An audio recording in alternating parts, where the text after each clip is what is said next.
I'm very pro-Luce. Check out this image. We're looking at Pope Francis holding up the Eucharist at consecration at Mass with the image doctored to remove the body of Christ and replace it with the Vatican's official Jubilee mascot. I'm very pro-Luce. That, my friends, is sacrilege.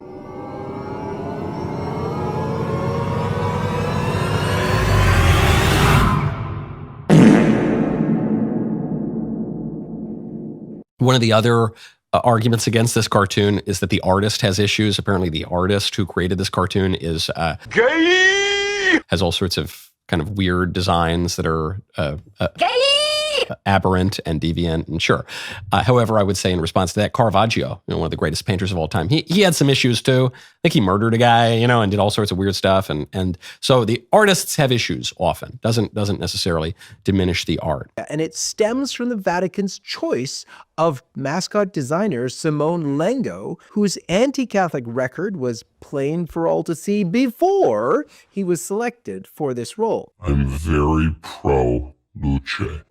His company, Tiki Doki, has previously endorsed LGBT pride, selling pride-themed merchandise such as digital wallpapers, art, and hats on its website. I'm very pro-Luce. This is the official mascot for the 2025 Jubilee year. It's an anime-type figure.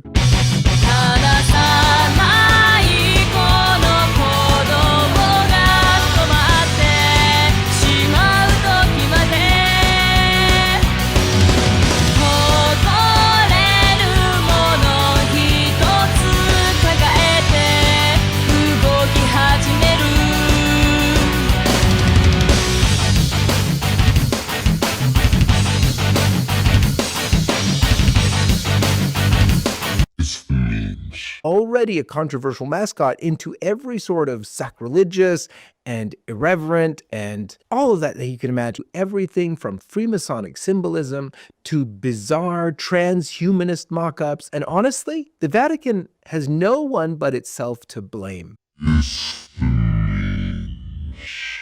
When you replace reverence with commercialism and sacred beauty with sort of childish gimmicks, you invite mockery. And now, incredibly, this thing has gone so viral that people have actually turned it into a cryptocurrency, a meme coin. There is now an actual cryptocurrency named after the Vatican mascot. I'm very pro-Luce. How do you do, fellow kids? What? And there is a sacrilegious promotion of this as well. Watch. どうかルシアと君を祝福し、その幸せがしどるに達しますように。The memes are really, really funny. How do you do, fellow kids? What? That Luce is good, that this is, whether intentional or unintentional, a good example of the church interacting with pop culture. To me, anyway, seems to be the natural consequence of treating sacred things like corporate branding. And it's evidence to me that the popular culture is desiring corporate branding. The church's leaders have been trying to be relevant or hip or marketable instead of being shepherds of souls. And what's the result? The world isn't taking them more seriously. They're laughing at them. The memes are really, really funny. The official mascot is up all over the place, on churches and stadiums, but all over social media. And then put this cartoon into serious, very traditional situations, battling demons, battling Saracens, battling heretics. This mascot has become a joke. And worse than that, it's become an instrument of sacrilege, as you can see with these examples. This is good. Nihil obstat, this is my official declaration. You judge a tree by its fruit. Vatican actually had every opportunity to commission something that would inspire souls and elevate the faithful. And instead, they chose an artist whose work undermines the very foundations of Catholic teaching. This is good.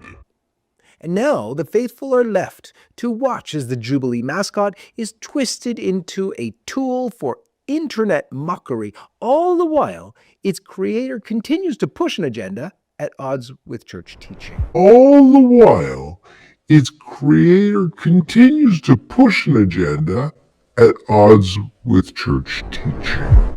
This is good. This